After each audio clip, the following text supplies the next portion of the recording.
கர்த்தருடைய வேத வசனங்கள் ரோமர் புத்தகத்தில் எடுத்துக்கொள்ளுங்க. ரோமர் புத்தகம் 3ஆம் அதிகாரத்தை, ரோமர் புத்தகம் 3ஆம் அதிகாரத்தை எல்லாரும் எடுத்துக்கொள்வோம். அல்லேலூயா, தேங்க்யூ ஜீசஸ்.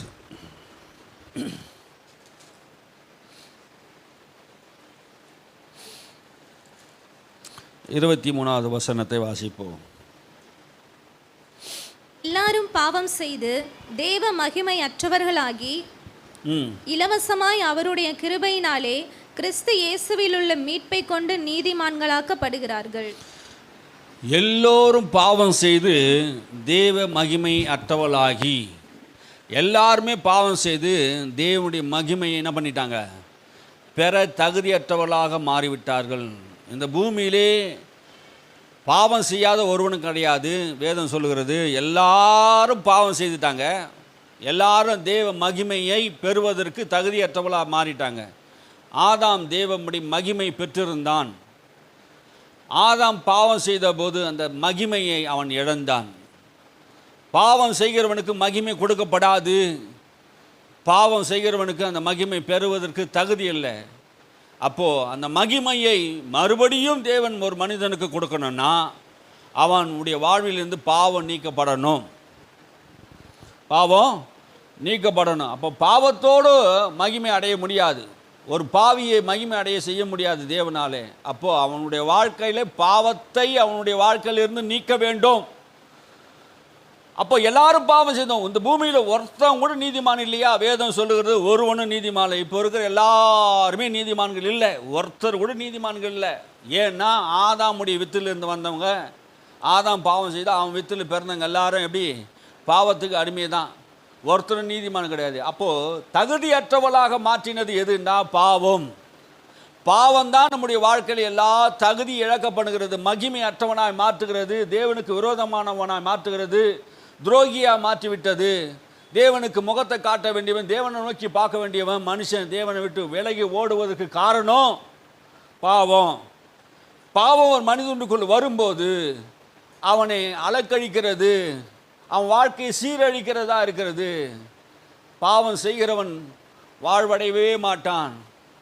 பாவம் செய்கிற மனுஷன் கண்டிப்பாக தண்டிக்கப்படுவான் என்று தான் வேதம் சொல்லுகிறது. பாவத்துக்கு சம்பளம் மரணம். அப்போது எந்த மனுஷன் பாவம் செய்கிறானோ அவனுக்கு தண்டனை மரணம் வேதம் சொல்லுகிறது. அப்போது பாவத்தை நாம் செய்து கொண்டே இருப்போம் என்றால் நாம் மகிமையற்றவர்களாக மாறிக்கொண்டு இருக்கிறோம். தேவன் மகிமை உடையவராக நம்மை மாற்றினார். கனத்தினாலும் மகிமையினாலும் முடிசூட்டப்பட்ட மனிதன் எங்கே கனத்தை இழந்தான், மகிமையை இழந்தான் என்றால் தேவனுடைய வார்த்தையை ஏதேன் தோட்டத்தில் மீறின போது அந்த கனத்தையும் மகிமையை இழந்து நிர்வாணமாய் மாறிவிட்டான். பயம் வந்தது, மரணம் வந்தது, சாபம் வந்தது, நோய் வந்தது. இதெல்லாம் மனிதனுடைய வாழ்க்கையில் அதுக்கப்புறம் தான் ஒவ்வொன்றா வருது. அப்போது பாவம் செய்கிற ஆத்மா சாகும். நீ பாவம் செய்தால் என்ன பண்ணுவ? சாகும். இன்றைக்கி நிறைய உலகத்தில் இருக்கிற மக்கள், சபையில் இருக்கிற மக்கள் பாவம் செய்கிறதுனாலே தேவனுடைய மகிமை அற்றவளாக மாறிவிட்டார்கள். இப்போ நம் மகிமை பெற வேண்டும் என்றால் என்ன செய்யணும்? அப்போது எதற்காக இயேசு இந்த கிறிஸ்து இந்த உலகத்துக்கு வந்தார்? ஏன் வந்தார்? பாவிகளே ரட்சிக்கும்படியாக இயேசு வந்தார். அல்லேலூயா. ஒரே நோக்கம் என்னது? பாவிகளே ரட்சிக்க இயேசு கிறிஸ்து வந்தார். நாம் எல்லாரும் பாவம் செய்து ஏகமாக கெட்டு போனோம், வழி தப்பி அலைந்தோம். நம்மக்கிட்ட நீதிமான் ஒருத்தனும் கிடையாது. ஒரு மனுஷனும் நீதிமான் கிடையாது. யாராவது சொல்ல முடியுமா நான் நீதிமான் சொல்ல முடியுமா? கை தூக்கி யாராவது சொல்ல முடியுமா? உலகத்தில் தலைச்சிருந்த பிரசங்கி கூட பெரிய கோடீஸ்வரன், சின்ன வயசு, எனக்கு 3 வயசு தான் ஆகுது, நான் எந்த பாவமே செய்யலைன்னு யாரும் சொல்ல முடியுமா? சொல்ல முடியாது. ஏன் சொல்ல முடியாது?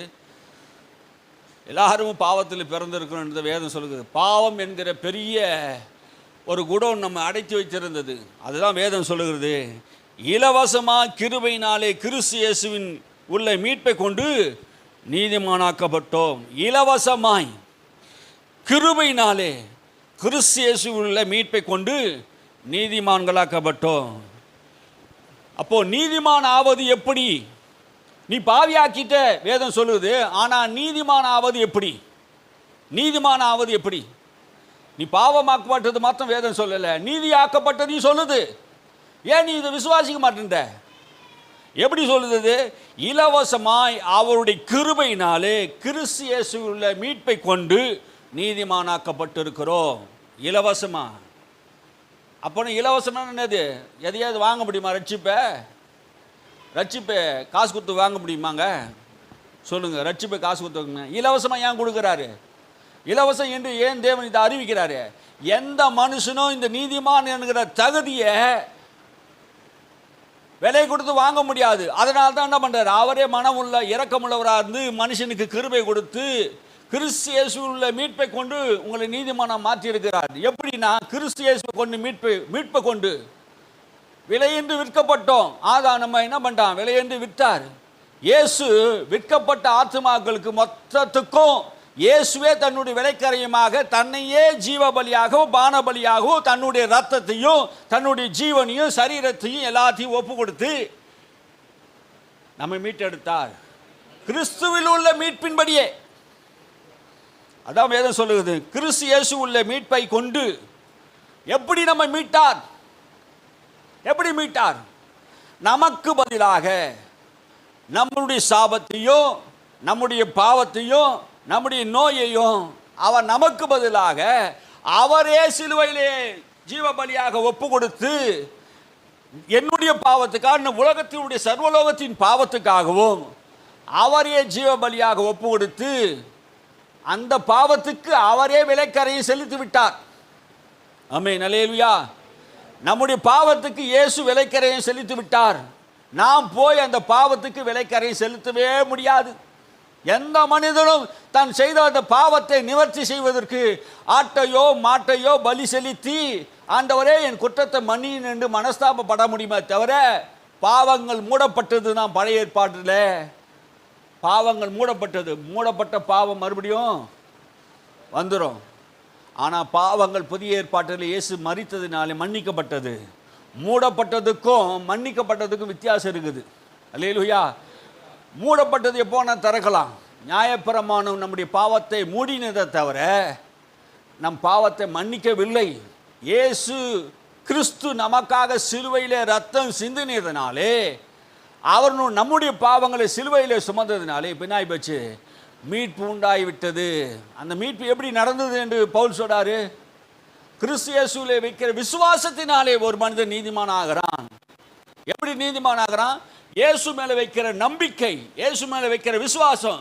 நீர் எனக்காக மரித்தீர், என் பாவங்களுக்காக நீ ஆண்டவரே எனக்காக சிலுவையிலே சுமந்தீர் என்று நீ விசுவாசித்தா ரட்சிக்கப்படுவே. அல்லேலூயா. ஏன் அவரை விசுவாசிக்கணும்? அவர் தான் உன்னுடைய பாவத்துக்கு பரிகாரி. அவர் தான் உன் பாவத்தை சிலுவையிலே சுமந்தவர். நீ அவரை நம்புவதனால தான் உனக்கு விசுவாசம் நம்பிக்கை உண்டாகும் போது தான் உனக்கு நீதிமானுங்கிற அந்த பேர் வரும். அல்லேலூயா. எப்படி சொல்கிறது? இந்த விஷயத்தை எப்படி சொன்னால் உங்களுக்கு புரியும்? பாருங்க. பாவம் செய்தால் அவனுக்கு தண்டனை என்னது? மரணம். இந்த மரண தண்டனை யார் ஏற்றுக்கொண்டார்? இயேசு ஏற்றுக்கொண்டார். இப்போ நமக்கு பதிலாக, புரியுதா? நமக்கு பதிலாக, யாருக்கு பதிலாக? எனக்கு பதிலாக இயேசு என்ன பண்ணிட்டாரு? மரண தண்டனை ஏற்றுக்கொண்டார். வேதம் அதை எப்படி சொல்றாரு? எப்படி சொல்றாரு? பவுல் எப்படி சொல்றாருன்னா, பாவம் அறியாத அவரை தேவன் பாவமாக்கினார், நீதி அறியாத நம்மை நீதிமானாக்கினார். எங்க? சிலுவையில். பாவமே செய்யாத இயேசு பாவமாக்கப்பட்ட உன்னுடைய பாவங்கள் எங்களுடைய பாவங்கள் எல்லா பாவங்களையும் இயேசு சிலுவையிலே சுமந்தாராம். அதை தான் யோவான் சொன்னா, உலகத்தின் பாவத்தை சுமந்து தீர்க்கிற தேவ ஆட்டுக்குட்டி, நமக்காக பலி செலுத்தபடியாக பிதாவினால் அனுப்பப்பட்ட தேவ ஆட்டுக்குட்டி இவர் தான் என்று காட்டி கொடுத்தார். அல்லேலூயா. நீ நான் அந்த வேலையை செய்யணும். நம்முடைய பாவத்திற்காக பலியாக போகிறவர் தேவ ஆட்டுக்குட்டி இவர் தான். தேவனா நியமிக்கப்பட்டவர் இவர் தான். அன்னைக்கு ஈசாக்கு நினைச்சார் ஆபிரகாம், இல்லை, நம்முடைய பாவ பரிகாரியா வந்தவர் இயேசு. இவர் பலி செலுத்தணும். இவருடைய ரத்தம் பரிசுத்தம் உள்ள ரத்தம். ஆட்டுடைய ரத்தத்தினால அல்ல மீட்பு. இயேசு கிறிஸ்து விலையேறி பெற்ற ரத்தத்தினால் தான் நமக்கு மீட்பு. இவரை கொண்டு, கிறிஸ்து இயேசுவை கொண்டு மீட்பு நமக்கு உண்டாயிருக்கிறது. அவரை கொண்டு தான் நாம் நீதிமானாக்கப்படுகிறோம். அவர் பாவமாக்கப்பட்டார், நாம் நீதிமானாக்கப்பட்டிருக்கிறோம். எத்தனை பேர் விசுவாசிக்கிறீங்க? அவர் பாவமாக்கப்பட்டார், நாம் நீதிமானாக்கப்பட்டோம். அல்லேலூயா. ஒரு தகப்பன் வயதான காலத்தில் அவருக்கு 2 குமாரர் இருந்தார்கள்.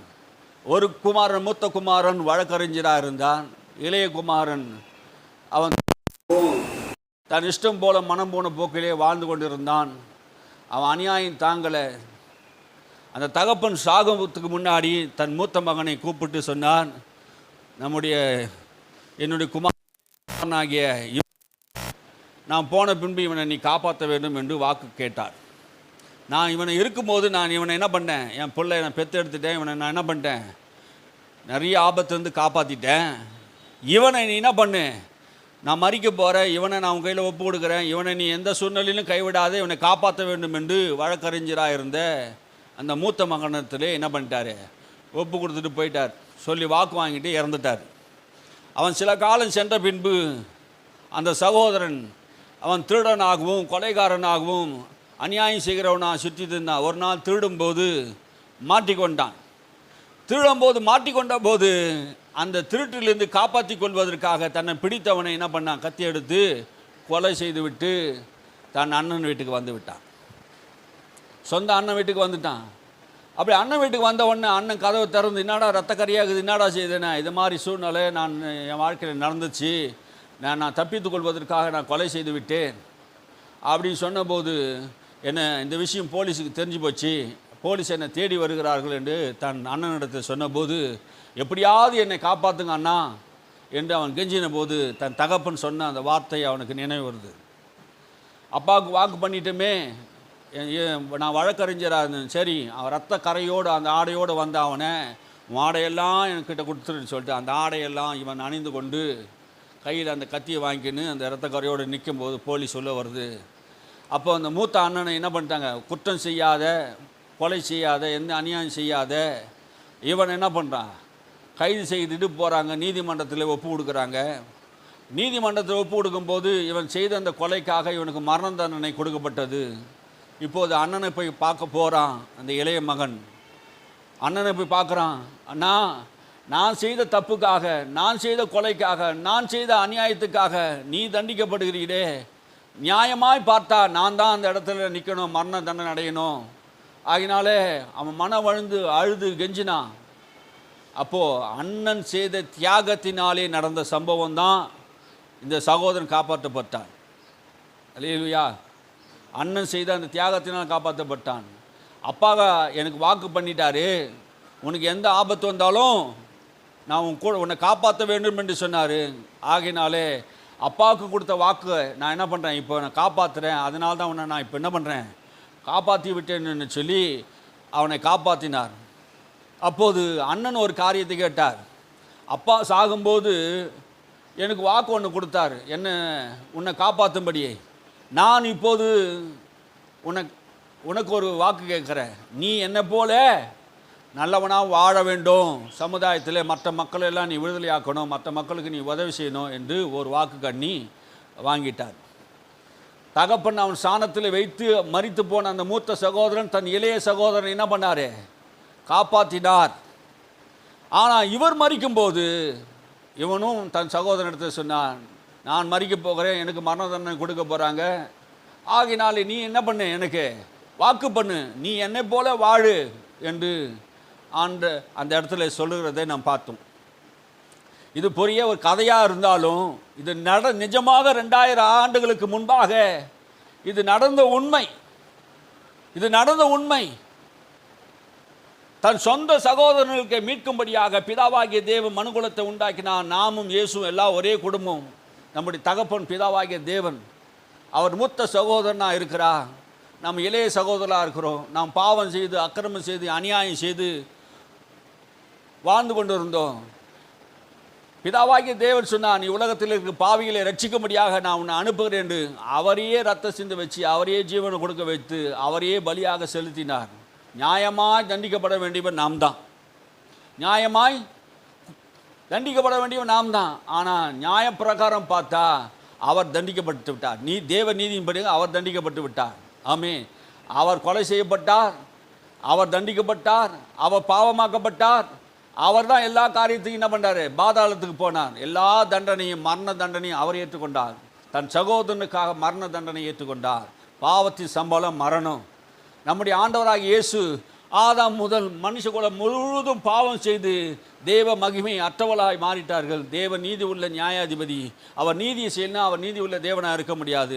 ஆகினாலே தன் சொந்த குமாரனை அனுப்பி நமக்கு பதிலாக நாம் இருக்க வேண்டிய இடத்துல அவரே வந்து ஜீவ பலியாக தம்மை ஒப்பு கொடுத்ததினாலே இந்த பலியிலிருந்து நம்மை மீட்டு கொண்டார்.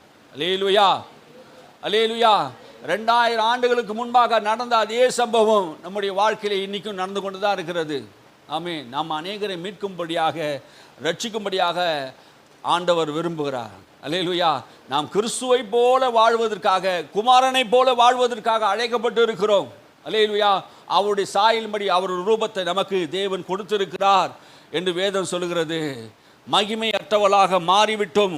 வேதம் சொல்லுகிறது 3ஆம் அதிகாரம் 9ஆம் வசனத்திலிருந்து, மனிதன் பாவத்திலே குடிகொண்டு இருக்கிறான் என்பதை 9ஆம் வசனத்திலிருந்து 10ஆம் வசனம் 12ஆம் வசனத்து வரையும் வாசிப்போம். ஆனாலும் என்ன, அவர்களை பார்க்கிலும் நாங்கள் விசேஷித்தவர்களா? எவ்வளவேனும் விசேஷித்தவர்கள் அல்ல. யூதர் கிரேக்கர் யாவரும் பாவத்திற்கு உட்பட்டவர்கள் என்பதை முன்பு திருஷ்டாந்தப்படுத்தினோமே. யூதர்களும் சரி, கிரேக்கராக இருந்தாலும் சரி, புறஜாதியாக இருந்தாலும் சரி, யாராக இருந்தாலும் பாவத்துக்கு உட்பட்டவர்கள் என்பதை முன்பே திருஷ்டாந்தப்படுத்தினோம், வெளிப்படுத்தினோமே. இந்த உலகத்தில் யாரும் நீதிமான் அல்ல, எல்லாரும் பாவம் செய்து தேவ மகிமை அற்றவர்களாக, அவன் யூதனாக இருந்தாலும், கிரேக்கனாக இருந்தாலும், அந்நியனாக இருந்தாலும், புறஜாதியாக இருந்தாலும், எல்லாரும் பாவத்திலே அடிமைப்பட்டு இருக்கிறார்கள் என்பதை நாங்கள் ஏற்கனவே திருஷ்டாந்தரமாக வெளிப்படுத்த. ஏற்கனவே பவுல் என்ன பண்ணியிருக்கிறாரு, சொல்லிட்டாராம். அந்தபடி நீதிமான் ஒருவனாகி இல்லை, நீதிமான் ஒருவன் இல்லை, பூமியில் உணர்வு உள்ளவன் இல்லை, தேவனை தேடுகிறவன் இல்லை. உணர்வு உள்ளவன் இருக்கிறானா, கடவுளை தேடுகிறவன் இருக்கிறானா? இன்னைக்கு பார்த்தீங்கன்னா, இன்னைக்கு உணர்வு உள்ளவனை கர்த்தர் தேடுகிறார். நான் பாவி, என் பாவத்துக்காக பிரஜாபதியாக வந்த இயேசு நம்முடைய பாவத்துக்காக சிலுவையில் சிந்தின அந்த இரத்தத்தின் மூலமாக என்னை ரட்சித்திருக்கிறார் என்று கடவுளை தேடுகிற உணர்வுள்ளவன் இல்லை, உணர்வுள்ளவன் இல்லை, தேவனை தேடுகிறவன் இல்லை. உன் பாவத்துக்கு பரிகாரியான அந்த இயேசுவை நீ தேடுறியா? ஞாயிற்றுக்கிழமை தான் தேடுற, மற்ற நாளில் என்ன பண்ணுறீங்க? தேவனை தேடணும். ஆமாம், ஒவ்வொரு நாளும் தேவ ராஜ்யத்தை தேடணும், ஒவ்வொரு நாளும் நீ ஜெபிக்கணும், தேவனை தேடுகிற பிள்ளைகளாக நீ மாறணும். அல்லேலூயா. எத்தனை முறை நாங்கள் உங்களுக்கு சொன்னாலும் நீங்கள் தேவனை தேடாமல் இருந்தீங்கன்னா உணர்வு உள்ளவன் இல்லை, உணர்வற்றவன். சரீரத்தில் ரத்தம் போகாத இடத்துல உணர்வு இருக்காது. குஷ்டரோகிகளுக்கு பாருங்கள், கையில் ரத்தம் ஒழும், ஆனால் அவனுக்கு உணர்வே இருக்காது, வலியே இருக்காது, உணர்வு இருக்காது. காரணம் என்ன? ரத்தம் போகாத இடத்துல உணர்வு இருக்காது. நரம்பு மண்டலம்லாம் பாதிக்கப்பட்டுரும், தொடு உணர்வே இருக்காது, தொட்டால் கூட அவனுக்கு உணர்வு இருக்காது. அவன் தீயில் போய் காலை வச்சாலும் கையை வச்சாலும் அவனுக்கு சுட்டா மாதிரி கூட தெரியாது. அதே மாதிரி பாவம் செய்கிறவன் உணர்வற்றவனாக இருக்கிறான், தான் செய்த பாவத்தை தொடர்ந்து செய்து கொண்டே இருக்கிறான். எல்லோரும் வழி தப்பி ஏகமாய் கெட்டு போனார்கள், நன்மை செய்கிறவன் இல்லை, ஒருவனாகி இல்லை, ஒருத்தன் கூட இல்லை என்று சொல்றாரு. கிட்டத்தட்ட இந்த வாசிக்கும் போது நீதிமன்றத்தில் ஒரு நீதிபதி வழக்காடுவது போல, குற்றச்சாட்டுகளை சாட்டுவது போல இங்கே பவுல் எழுதுகிறார். ஒரு மணி குலத்தை மேலே குற்றச்சாட்டுகிறது போல மனுஷன் பூமியில் எப்படி இருக்கிறான் அப்படின்னு சொல்றாரு. 14 குற்றங்களை இங்கே சாட்டுகிறார் அப்போஸ்தலனாகிய பவுல். நீதிமான் ஒருவன் இல்லை, உணர்வுள்ளவன் இல்லை, தேவனை தேடுகிறவன் இல்லை, எல்லாரும் வழி தப்பி ஏகமாக கெட்டு போனார்கள். நன்மை செய்கிறவன் இல்லை, ஒருவனாகி இல்லை, பூமியில் ஒருத்தன் கூட நன்மை செய்யல, நன்மை செய்கிறவன் இல்லை. அவர்கள் தொண்டை திறக்கப்பட்டால் பிரத குழி, பிரத குழியில் என்ன இருக்கும்? பிரத குழியில் என்னங்க இருக்கும்? எலும்புகளும் நாத்தடிச்ச சதைகளுமா தான் இருக்கும். பொணம் நாற்று அடிக்குதுன்னு பார்த்தீங்களா? மனுஷனுடைய வாழ்க்கை அப்படி தான் இருக்குது. திறக்கப்பட்ட அவன் வாயை திறந்தாலே, தொண்டையை திறந்தாலே நாற்று அடிக்குது, பெண நாற்று அடிக்குது. தங்கள் நாவுனாலே வஞ்சனை செய்கிறார்கள், பொய்யினாலும் கபடமான பேச்சினாலும் குற்றம் செய்கிறதுனாலும் அநேக வார்த்தைகள் செய்கிறார். உதடுகளினாலே பாம்பின் விஷம் இருக்குதான். உதடு கீழே என்ன இருக்குது? மனுஷனுக்கு பாம்பின் விஷம் இருக்குது. எத்தனை பேருடைய உதட்டில் பாம்பு விஷம் இருக்குது. நல்லவனை போல் நம்மகிட்ட பேசுவான், அவனா உண்மையாலே அவனுடைய பேச்சு நம்மளை என்ன பண்ணுது? கொல்லுது, வார்த்தை கொல்லுது. பாம்பின் விஷம் உயிரை கொல்லுகிறது. உலகத்தின் மிகப்பெரிய ஆயுதம் எதுன்னு கேட்டால் மனுஷனுடைய நாவு என்று சொல்கிறாங்க. அந்த நாவு மனுஷனை அழிச்சிடும், தேசத்தை அழிச்சிடும், மக்களை அழிச்சிடும், குடும்பத்தை ஒன்றும் இல்லாத பண்ணிடும்.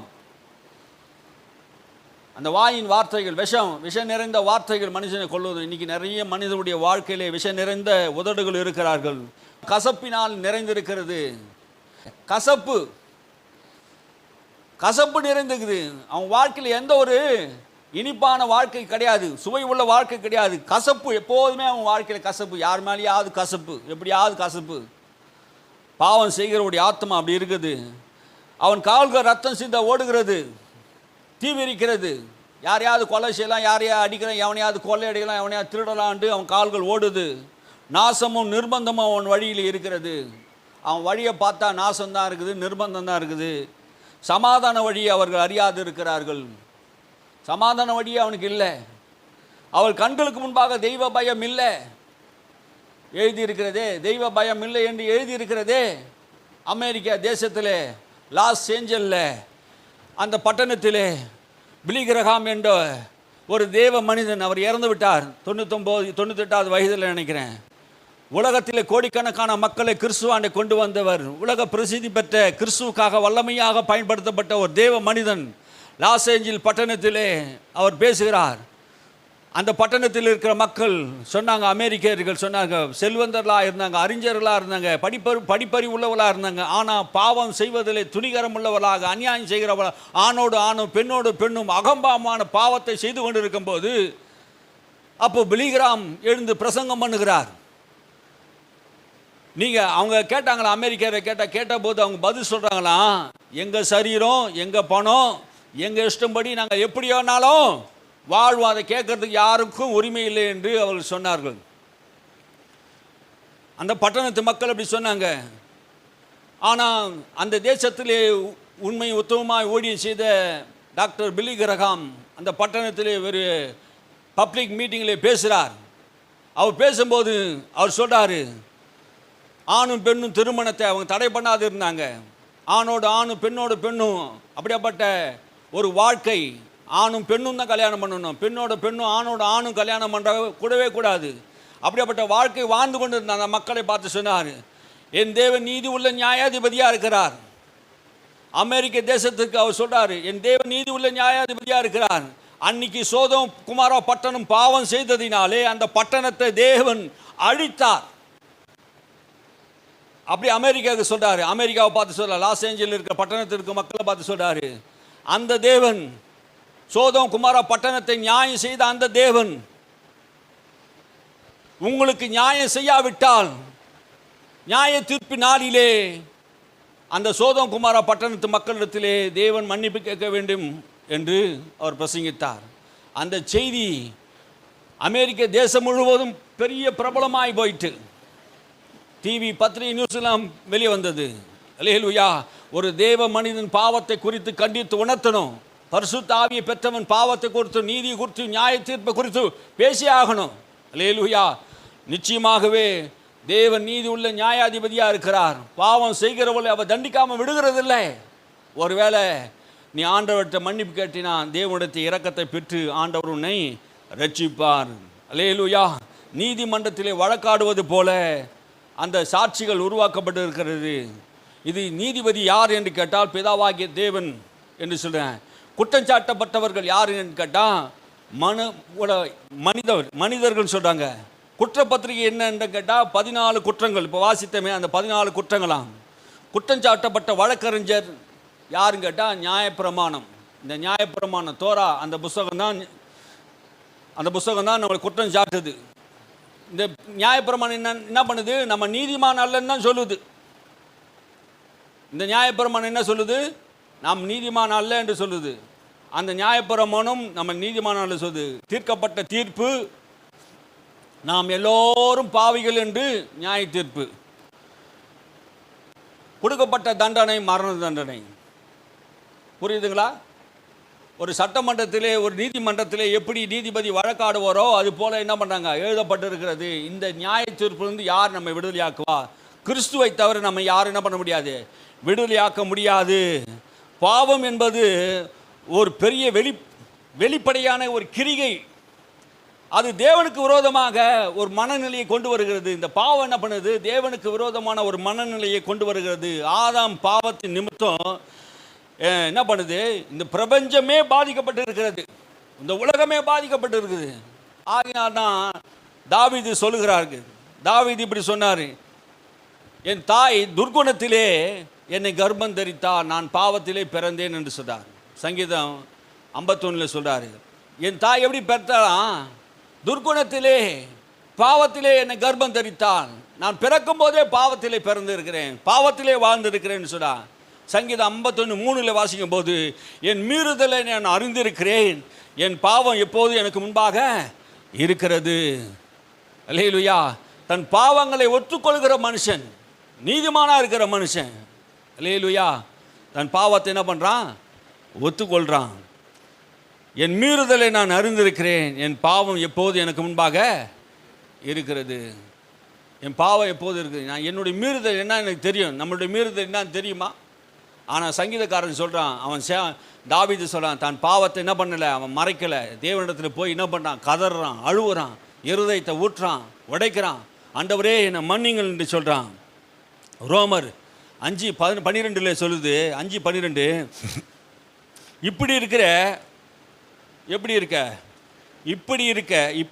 இப்படியாக ஒரே மனுஷனாலே பாவமும் பாவத்தினாலே மரணமும் உலகத்திலே பிரவேசித்தது போல, ஒரே மனுஷனாலே பாவமும் பாவத்தினாலே மரணமும் உலகத்திலே வந்தது.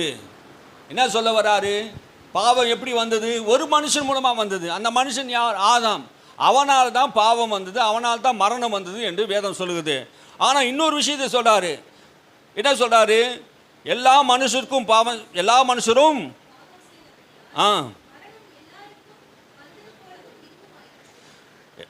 எல்லா மனுஷருக்கும் பாவம் செய்தபடினாலே மரணம் எல்லாருக்கும் வந்தது போலவும் இதுவும் ஆயிற்று.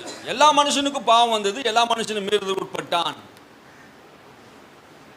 அப்போ 17ஆம் வசனத்தை வாசிங்க. அல்லாமலும் ஒருவனுடைய மீறுதலினாலே அந்த ஒருவன் மூலமாய் மரணம் ஆண்டு கொண்டிருக்க, கிருபையின் பரிபூரணத்தையும் நீதியாகிய ஈவின் பரிபூரணத்தையும் பெறுகிறவர்கள் இயேசு கிறிஸ்து எனும் ஒருவராலே ஜீவனை அடைந்து ஆளுவார்கள் என்பது அதிக நிச்சயமாமே. அல்லாமலும் ஒருவனுடைய மீறுதலினாலே, ஆதாம் என்கிற ஒரு மனுஷனுடைய மீறுதலினாலே அந்த ஒருவன் மூலமாய் மரணம் ஆண்டு கொண்டு இருக்கிறது. இந்த உலகத்திலே ஆதாம் முதல் கொண்டு மரணம் இல்லாத ஒரு வாழ்க்கை தேவன் வைத்தார். பாவம் செய்த போது பாவத்தின் சம்பளம் மரணம். தேவனுக்கு விரோதமாக செய்த பாவம் மரணம் உண்டாது. அந்த ஒருவன் மூலமாக இந்த உலகத்திலே மரணம் உலகத்திலே பிரவேசித்தது. மரணம் எப்போ வந்தது அப்படின்னு கேட்டா, பாவம் செய்த போது மரணம் இந்த உலகத்திலே வந்தது. அதுக்கு முன்னாடி ஆதாம் நித்திய ஜீவனை பெற்றிருந்தான். பாவம் எங்கே வந்தது? ஏதேன் தோட்டத்தில் வந்து அங்கேயே பாவத்தின் சம்பளம் மரணம் என்று வந்தது. அப்போ ஆதாம் செய்த அந்த பாவத்தின் நிமித்தம் மரணம் இந்த உலகத்தில் பிரவேசித்தது உண்மை. ஆண்டு கொண்டது அப்படின்னா மரணம் ஒவ்வொருவரையும் ஆண்டு கொண்டது. ஆகினால் தான் இயேசு சொன்னார், மரண பயத்தில் இருக்கிற யாவரையும் விடுதலையாக்கும்படி மரணத்தின் அதிகாரியாகிய பிசாசை இயேசு சிலுவையில் மரித்து அந்த மரணத்தின் மூலமாக சாத்தானுடைய வல்லமையும் அதிகாரியை உரிந்து கொண்டு அந்த மரண பயத்தில் இருக்கிற எல்லாரையும் விடுதலையாக்கினாராம். ஆமீன், அல்லேலூயா. மரண பயம்னு ஒன்று இருக்குது தெரியுமா? மரண பயத்திலிருந்து நம்ம விடுதலையாக்கி இருக்கிறார் இயேசு. இன்னைக்கு ஏன் மரண பயம் மனுஷனுக்கு வருது? எங்கள் வீட்டாண்ட நாங்கள் சின்ன வயசில் இருக்கும்போது ஒரு ஆயா எங்கள் வீட்டு எதிரில் இருந்தாங்க. அந்த ஆயா நைட்டெல்லாம் எழுந்து ஓடுவாங்க, சுற்றி சுற்றி வருவாங்க. ஏன்னு சொன்னால் எரும மாட்டில் வரான்னு சொல்லும். என்ன கயிறை போட்டு என்னை பிடிக்க வரான். உண்மையாலே அந்த அம்மா சாக போகுது, சாகிற டைம் தான். ஆனால் அந்த அம்மா பார்த்ததில் என்னது, எரும மாட்டில் வர்றான். டெய்லி ஓடும், டெய்லி என்ன பண்ணுவோம், சுற்றி சுற்றி வரும். போய் நான் கேட்டிருக்கேன் சின்ன வயசில், அவங்கெல்லாம் கேட்டுருக்காங்க. அந்த இடத்துல நான் உட்காந்துருக்கிறேன், பார்த்துருக்குறேன். எரும மாட்டில் வந்து என்னை தேடுறான், நாய் கடிக்கிற மாதிரி வருது, ஏதோ ஒரு உருவம் வருது அப்படின்னு. இதெல்லாம் என்ன காரணம்? மரண பயம். ஒரு மனிதனுக்கு மரண பயத்தை கொடுக்கறது பிசாசு. அவன் மரணத்தை கொண்டு வருகிறான். வியாதி, நோய், சாபம் அவன் மனுஷனுக்கு கொண்டு வந்து அவனை மரண பயத்தை உண்டாக்கி அவனை என்ன பண்ணுறான், வாழும்போதே அவன் நரகத்தை அனுபவிக்கிறவனாக மாற்றுகிறான் பிசாசு. பிசாசு கொல்லவும் அழிக்கவும் வரானன்றி வேறொன்றுக்கு வரான். நானும் ஜீவனை கொடுக்கவும் அது பரிபூர்ணம் அடைய வந்திருக்கிறேன்னா. இயேசு எதற்கு வந்தார்? பிசாசு கொல்றான், அழிக்கிறான், வியாதியை கொடுக்குறான், பலவீனத்தை கொடுக்குறான், தரித்திரத்தை கொடுக்குறான், பாவத்தை கொடுக்குறான், சாபத்தை கொடுக்குறான். அவனுடைய வேலை அதுதான். மனுஷனுக்குள்ளே வந்து அதெல்லாம் செய்கிறான். ஆனால் இயேசு எதுக்காக வந்தார்? ஜீவனை கொடுக்கவும் அது பரிபூர்ண அடையவும் வந்தார். அவரே தம்முடைய ஜீவனை கொடுத்துட்டாரு, அது பரிபூர்ண அடையணுமா? அப்படின்னா என்ன அர்த்தம்? பரிபூர்ண அடையணும்னா பரிபூர்ணம் என்ன தெரியல? எல்லா நல்ல குணங்களும் எல்லா நீதியும், ஆமென், அல்லேலூயா, தேவனை போல பரிபூர்ண அடையணும். தேவன் ஒருவர் தான் பரிபூர்ணர். ஆமென். நம்ம தேவனை போல நம்ம மாற்றுகிறாரா அவருடைய ஜீவனை கொண்டு? மரணம் ஆண்டு கொண்டு இருக்க கிருபையின் பரிபூர்ணத்தையும் நீதியாகிய பரிபூர்ணத்தை பெற்றவர்களாகிய இயேசு கிறிஸ்து என்னும் ஒருவராலே ஜீவன் அடைந்து ஆளுவார் என்பது அதிக நிச்சயமாமே. இப்போ என்ன பெற்றிருக்கிறோமா? கிருபையை பெற்றிருக்கிறோம், நீதியை பெற்றிருக்கிறோம். இயேசு கிறிஸ்து மூலமாக கிருபையும் நீதியை பெற்றிருக்கிற நாம் அவர் ஒருவர் மூலமாக நாம் ஜீவனை அடைந்து, அங்கே மரணம் அடைந்து, இங்கே இயேசு கிறிஸ்து மூலமாக ஜீவனை அடைந்து. எத்தனை பேருக்கு ஜீவன் அடைந்து இருக்கிறீங்க? அக்கிரமத்தினாலே பாவத்தினாலே மரித்திருந்த நம்மை வேதம் சொல்லுகிறது. அக்கிரமத்தினால பாவத்தினால மரித்திருந்தோம். எப்போ நம்ம மரித்திருந்தோம்? ஜீவன் அடைந்தோம். வேதம் சொல்லுது, அக்கிரமத்தினாலே பாவத்தினால் மரித்திருந்த நம்மை கிறிஸ்து என்ன பண்ணியிருக்கிறாரா? உயிர்ப்பித்திருக்கிறா. எப்போது? ஞானஸ்நானம் பெறும்போது உயிர் அடைந்திருக்கிறோம். ஆமென். அக்கிரமத்தினால் பாவத்தினால் அதுக்கு முன்னாடி மன்னிக்கப்படாது இருந்தோம். ஞானஸ்நானம் பெற்றபோது பாவம் மன்னிக்கப்படுது. அப்போ மன்னித்து அந்த கர்த்தர் அந்த சிலுவையில் நமக்கு மன்னித்ததினாலே நம்ம இப்போ ஜீவன் அடைந்திருக்கிறோம். இப்போ அவருடைய ஜீவன் நமக்குள்ள வந்திருக்கிறது, அவருடைய நீதி நமக்குள்ள வந்திருக்கிறது, அவருடைய பரிசுத்தம் நமக்குள்ள வந்திருக்கிறது, அவருடைய சுபாவம் நமக்குள்ள வந்திருக்கிறது. அல்லேலூயா. இப்போ அவரே நம்முடைய பரிபூர்ணராக இருக்கிறாரா? அவரே நம்முடைய நீதியாக இருக்கிறாரா? அவரே நம்முடைய ஞானமாக இருக்கிறாரா? அவரே நமக்கு வழியாக இருக்கிறாரா? அவரே நமக்கு சத்தியமாக இருக்கிறாரா? நம்ம இன்னும் நமக்காக எந்த வழியும் ஏற்படுத்துகிறது தேவையில்லை. ஆதாம் செய்த அந்த ஒரு குற்றம் மரண தண்டனை விதிக்கப்பட்டதுன்னா, இயேசு கிறிஸ்துவை விசுவாசிக்கிற உனக்கும் நீதியையும் பரிபூர்ணத்தையும் கிருபையின் தேவன் தந்து அவராலே நாம் ஆளுவது நிச்சயம். அல்லேலூயா, நிச்சயம். ஆமே, இதில் ஒரு சந்தேகமும் கிடையாதுங்க. கிறிஸ்து இயேசு விசுவாசிக்கிற உனக்கு ஜீவனை அடைந்து ஆளுவார்கள். ஆமே, அல்லேலூயா, ஜீவனை அடைந்து ஆளுவார். ஆகையால் ஒரு மனுஷனாலே எல்லா மனுஷனுக்குள்ளும் ஆக்கினிக்குள்ளாக தீர்ப்பு உண்டானது போல, ஒரு மனுஷனாலே எல்லா மனுஷனுக்கும் ஆக்கினி தீர்ப்பு, நரகம் என்கிற தீர்ப்பு வந்தது போல, ஒரே நீதியினாலே எல்லா மனுஷனுக்கும் ஜீவனை அளித்து நீதிக்கு ஏதுவான தீர்ப்பு உண்டாயிற்று. அல்லேலூயா. ஒரே மனுஷனாலே, ஆதாம் மூலம் ஒரு மனுஷனாலே நரகம் என்கிற பாதாளம் என்கிற தீர்ப்பு மனிதனுக்கு வருமானால், ஒரே மனுஷனாலே இயேசு கிறிஸ்து, ஒரு மனுஷன் பாவம் செய்ததுனாலே முழு உலகமே முழு சந்ததியே பாதிக்கப்பட்டது உண்மை என்றால், இயேசுவை விசுவாசிக்கிற நமக்கும் அந்த ஒருவன் மூலமாக பாதிப்புண்டானது உண்மை என்றால், இயேசு கிறிஸ்து மூலமாக நிச்சயமாக நமக்கு என்ன உண்டுது? நித்திய ஜீவன் உண்டாகிறது. அல்லேலூயா. அந்த நீதினாலே நாம் ஆளுகிறோம். கீழுள்ள சொல்லுகிறது, அன்றி ஒரு மனுஷனுடைய கீழ்ப்படியாதனாலே அநேகர் பாவிகளாக்கப்பட்டது போல. ஒரு மனுஷன் கீழ்ப்படியா போய்விட்டான், ஆதாம். அந்த ஒரு மனுஷனாலே உலகத்தில் இருக்க எல்லா மக்களும் பாவிகளாக மாற்றப்பட்டார்கள். எல்லாரும் பாவிகள். வேதம் சொல்லுகிறது, நீதிமான் ஒருவன் இல்லை, எல்லாரும் பாவம் செய்து தேவ மகிமை அற்று போனார்கள். பூமியில் ஒரு மனுஷனும் நீதிமான் அல்ல. அவன் பிறந்திருந்து வாழ்ந்த வரைக்கும் எல்லாத்திலும் பாவம் செய்து பாவத்தினாலே வாழ்ந்திருக்கிறான், மகிமையற்றவனாக மாறிவிட்டான். இப்போ ஒரு மனுஷனாலே, ஒரு மனுஷனுடைய கீழ்ப்படியினாலே அநேகர் பாவியாக்கப்பட்டது போல, ஒரு மனுஷனுடைய கீழ்ப்படியினாலே அநேகர் நீதிமானாக ஆக்கப்பட்டார்கள். எத்தனை பேருக்கு புரியுது? அல்லேலூயா. ஆதாம் ஒரு மனுஷனாலே உலகம் முழுவதும் பாவம், இயேசு ஒரு மூலமாக உலகம் முழுவதும் நீதியாக்கப்பட்டது. அல்லேலூயா. யாருக்கு நீதியாக்கப்பட்டது? அவரை விசுவாசிக்கிற அத்தனை பேரும் நீதிமான்கள். அவர் ரத்தத்தின் மூலமாக கழுவப்பட்டவர்கள் நீதிமான்கள். உங்கள் மேல் ஒரு குற்றம் சுமராது. அல்லேலூயா. யார் இந்த உலகத்தில் உனக்கு மன்னிப்பு, மீட்பு வருகிறது, பரிசுத்த வாழ்க்கை வருகிறது, நித்திய ஜீவன் வருகிறது. இதை ஏற்றுக்கொள்ளும் போது நம் வாழ்க்கையிலே மரண பயத்திலிருந்து விடுதலை ஆகிறோம். அல்லேலூயா. இந்த மரண பயத்திலிருந்து இன்னைக்கு நம்ம மரணம் வரும்னா சந்தோஷமாக ஏற்றுக்கொள்வோம். அல்லேலூயா. ஏன் ஏற்றுக்கொள்கிறோம்? ஏன் ஏற்றுக்கொள்ளும்? கிறிஸ்து எனக்கு ஜீவன், சாவு எனக்கு ஆதாயம். எந்த மரணம் பயத்தை குறித்து நமக்கு பயம் கிடையாது. காரணம் என்ன? நம்ம ஜீவன் உள்ள தேவன் நம்மை நம்ம அவரை ஆராதிக்கிறதுனாலே அந்த ஜீவன் நமக்குள்ள இருக்கிறது. நம்ம இருந்தாலும் 1000 பொண்ணு, மரித்தாலும் 1000 பொண்ணு. இப்போ இருந்தாலும் ஆண்டவரோடு கூட இருக்கிறோம், நம்ம மரித்தாலும் அவரோடு கூட இருக்க போகிறோம். இப்படி சொல்லாமல் இப்போ அவர் நம்மோடு கூட இருக்கிறாரு, நம்ம மரித்தா நாம் அவரோடு கூட இருக்க போகிறோம். அல்லேலூயா. நம்ம எப்படி இருந்தாலும் 1000 பொண்ணு தான். பவுல் அதான் சொல்றாரு, எனக்கு ஜீவனாக இருக்க, சாவு எனக்கு லாபம். ஆதாயம் என்றால் லாபம். இந்த பூமியிலே கிறிஸ்துவனா வாழ்வது லாபம், அவனுக்கு நஷ்டம் கிடையாது. அல்லேலூயா. நஷ்டம் வந்துச்சா? ஏதாவது நஷ்டம் வந்துச்சா? இயேசுக்காக நீ ஏதாவது நஷ்டத்தை பண்ணிட்டு வந்துட்டீங்களா? இல்லையே.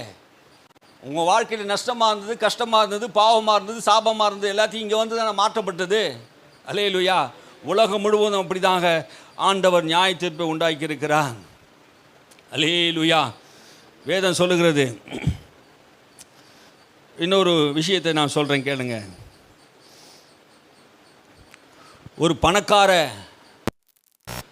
ஒரு ஐஸ்வர்யனாக இருந்த ஒரு பணக்காரன், கோடீஸ்வரனாக இருந்த ஒரு பணக்காரன், தனக்கு ஒரே மகன் இருந்தான். அந்த பணக்கார தகப்பனுக்கு ஒரு மகன். அவன் தேசத்தில் இராணுவத்தில் சேர்ந்து இராணுவத்தில் சேர்ந்து தேசத்தை காக்க வேண்டும் என்று அவனுக்கு சின்ன வயசுலேருந்து ஆசை. கோடிக்கணக்கான சொத்துக்கள் இருந்தும் அவன் நான் தேசத்தை தான் பாதுகாக்கணும், எனக்கு அது சின்ன வயசுலேருந்து ஆசை என்று சொல்லி தேசத்தில் இராணுவத்துக்காக போய் இராணுவத்தில் சேர்ந்தான். அப்போது இராணுவத்தில் அவனுக்கு ஒரு நல்ல நண்பன், நெருங்கிய நண்பன் அவனுக்கு ஒருவன் இருந்தார். அப்போ அந்த நல்ல நண்பன், நெருங்கிய நண்பர் தேசத்தை பாதுகாத்து கொண்டு இருக்கும்போது எதிர் தேசத்திலிருந்து தீவிரவாதிகள் வந்து அப்போது சுட ஆரம்பித்தார்கள், கண்ணிவெடி வைத்தார்கள். அப்போது அந்த நண்பனை காப்பாற்றுவதற்காக இந்த பெரிய செல்வந்தனுடைய மகன் என்ன பண்ணான்? நண்பனை காப்பாற்றுவதற்காக தன்னுடைய உயிரை கொடுத்து என்ன பண்ணிட்டான்? காப்பாற்றி விட்டான். அந்த வெடிகுண்டு பாம்பில் அவன் உடல்லாம் செதஞ்சி அவன் என்ன பண்ணிட்டான்? உருவு தெரியாமல் போயிடுச்சு, பாடி கூட எடுக்க முடியாமல் போயிடுச்சு. ஆனால் அந்த உயிர் நண்பன் என்ன பண்ணிட்டான்? தனக்காக அவன் மறிக்க வேண்டிய இடத்துல நண்பன் மறித்ததினாலே அவனுக்கு மிகுந்த துக்கம் உண்டாயிடுச்சு. சரீரம் கூட அவன் என்ன பண்ண அப்பா கிட்ட கொடுக்க முடியல. தேசத்தில் அந்த இராணுவம் என்ன பண்ண அப்பா கிட்ட கொடுக்கல. அவனுடைய புகைப்படத்தை என்ன பண்ணிட்டாரு? அவன் மனதில் அவன் நண்பனுடைய புகைப்படத்தை மனதில் பதிஞ்சதுனால அவனுடைய புகைப்படத்தை என்ன பண்ணார்? வரிஞ்சி, நல்லா அழகாக வரிஞ்சி அந்த சாயலை போல் எடுத்துகிட்டு வந்து அவங்க அப்பா கிட்ட என்ன பண்ணுறாரு? எடுத்து வந்து கதவை தட்டார். உங்களுடைய மகனை என்னால் காப்பாற்ற முடியல, என்னை காப்பாற்றுவதற்காக என்ன பண்ணார்? அவருடைய ஜீவனை எனக்கு கொடுத்துட்டாரு.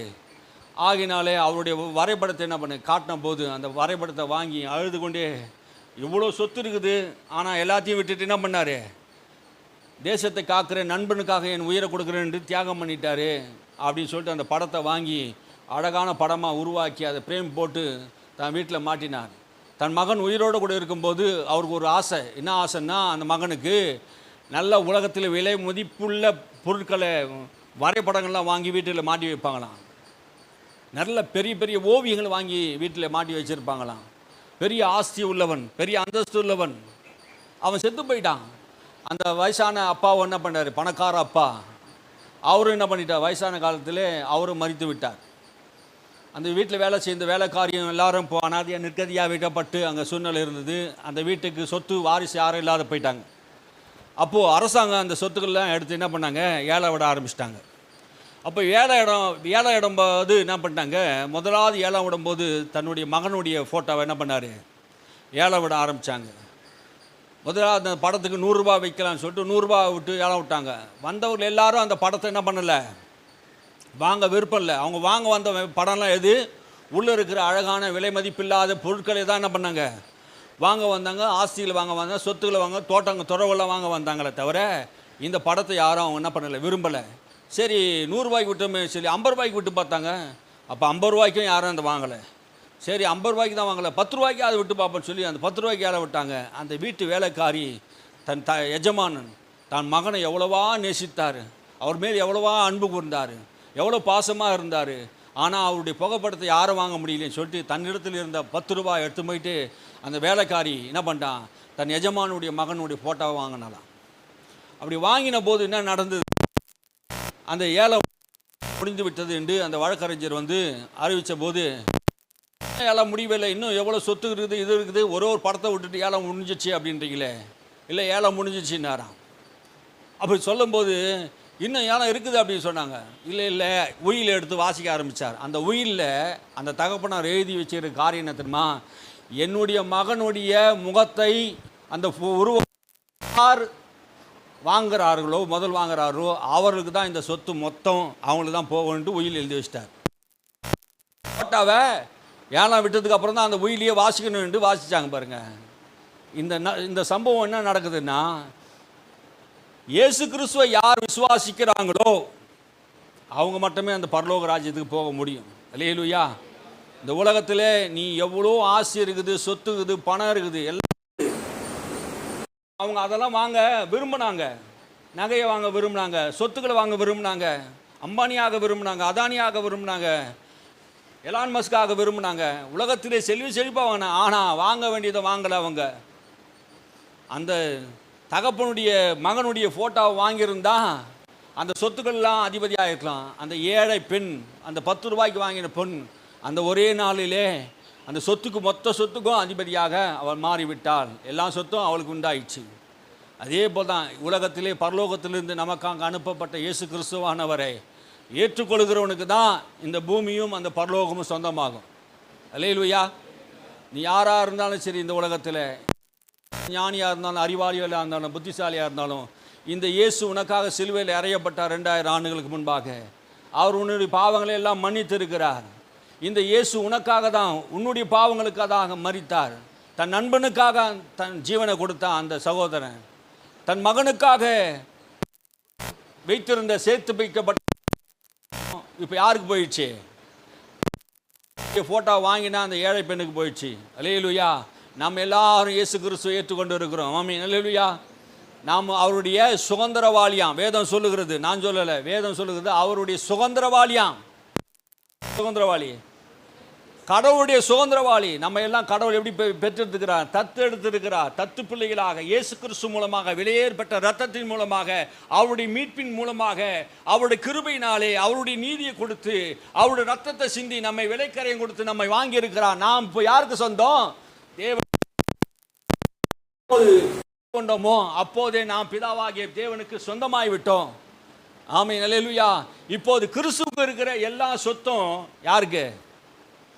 அல்லேலூயா. யாருக்கு? நமக்கு தான். இது புரிஞ்சுதா? சொல்றது புரியுதா? அல்லேலூயா. வானம் அவருடைய தான், பூமியோ மனுபுத்தருக்கு கொடுத்தாராம். வேத வல்லுநர்கள் சொல்றாங்க, வானம் கர்த்தருடையது, பூமி மனுபுத்தருக்கு கொடுத்தார்.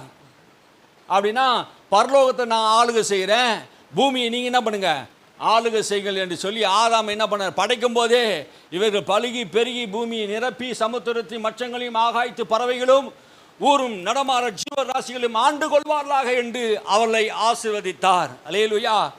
பூமியை ஆண்டு கொள்வதற்காக மனிதனை உண்டாக்கி இருக்கிறார். இந்த பூமி, வானம் கர்த்தருடையது, பூமி கர்த்தருடையது, பூமியில் உள்ள நிறைவுகள் கர்த்தருடையது. அல்லேலூயா.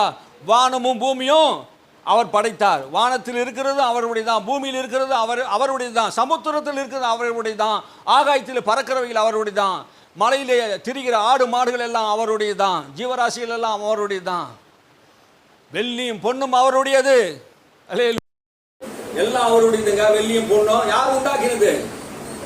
வெள்ளியும் பொண்ணு யாருன்னு உண்டாக்கினது?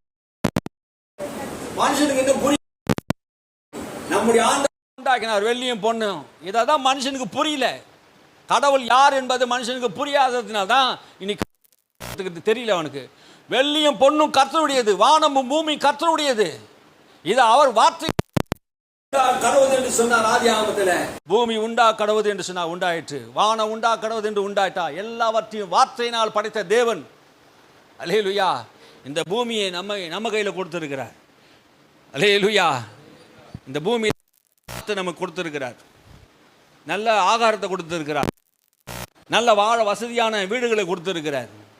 இவ்வளோத்தையும் நம்ம கொடுத்து நம்ம வாழ வைத்திருக்கிறார். இங்கே மாத்திரமல்ல, இம்மையில் மாத்திரமல்ல நம்பிக்கை வைக்கல, மறுமையிலும் நமக்கு நம்பிக்கை இருக்கிறது. ஆமே.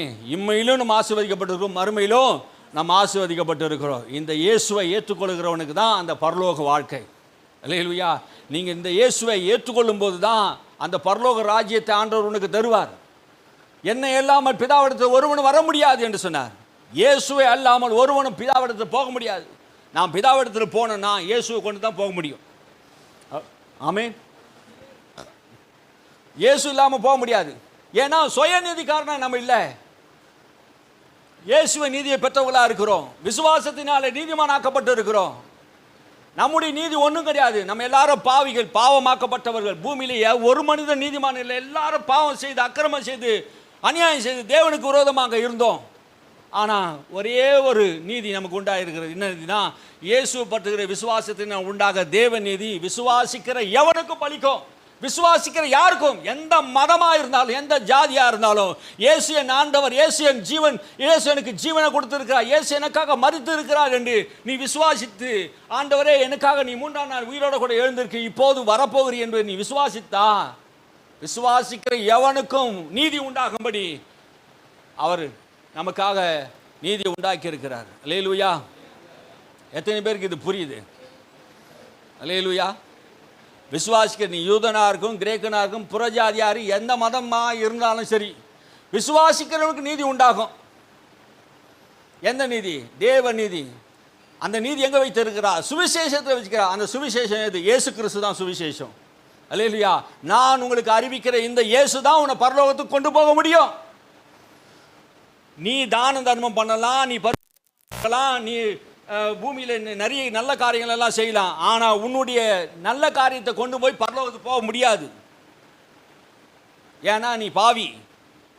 உன் பாவத்தை இயேசு ரத்தத்தினா கழுவப்பட்டால் மாத்திரம் நீ பரலோகத்துக்கு போக முடியும். அல்லேலூயா. இந்த பூமியில் கொஞ்ச நாள் 70 வருஷம்தான்.